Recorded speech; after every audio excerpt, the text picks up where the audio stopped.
सीताराम हनुमान। हम सभी लोग जिस समाज में रहते हैं उस समाज में हर कोई किसी मोहल्ले में, कॉलोनी में या सोसाइटी में रहता है। हर इंसान उस सोसाइटीज में अपनी सहूलियत के हिसाब से अपने घर पसंद करता है। कुछ लोगों के घर होंगे जिनके साउथ फेसिंग होगा, कुछ लोगों का ईस्ट फेसिंग होगा, कुछ लोगों के किचन बड़े होंगे, कुछ लोगों के ड्राइंग रूम बड़े होंगे।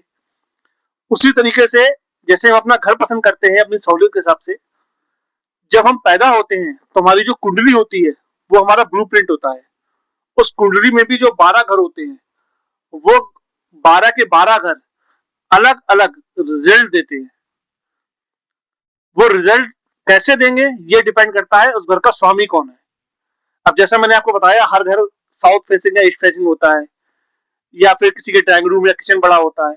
अब उसमें जो मालिक रह रहा है वो उस घर को कैसे रखता है। घर तो बहुत सुंदर था पहले, बट जो मालिक रहने आया उसे गंदगी पसंद है, उस सुंदर घर को उसने इतना गंदा कर दिया कि पूछिए मत। या फिर जो गंदा घर था वहां पे जो बंदा रहने आया उसने उसमें पुताई करवाई, पूजा पाठ करवाई, और उसमें सुबह शाम पूजा होती है और घर वो साफ रखता है।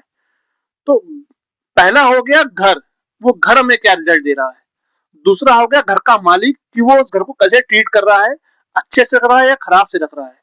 यही दोनों चीजें हमें कुंडली में इंप्लीमेंट करनी होती है। हमारे कुंडली के घर और उस कुंडली में रहने वाले घर के मालिक, ये दोनों चीजें अगर हम पढ़ना सीख गए तो समझिए आप अपनी कुंडली पढ़ना सीख गए। मैं आपको बहुत सामान्य भाषा में कुंडली समझा रहा हूँ। अगर आप मेरे साथ जुड़े रहेंगे तो मैं ये तो नहीं बोलता कि 5 दिन में आप कुंडली पढ़ना सीख जाएंगे, ये एक मिथ है। जो ये लोग बोलते हैं वो बिल्कुल झूठ बोल रहे हैं। लेकिन हाँ, ये मैं कहूंगा अगर आप मेरे साथ जुड़े रहेंगे मैं आपको इतनी साधारण भाषा में समझाऊंगा, उससे साधारण इजी वे में कोई आपको समझा ही नहीं सकता। तो कुंडली समझने के लिए और सीखने के लिए जुड़े रहिएगा मेरे साथ। सीताराम हनुमान।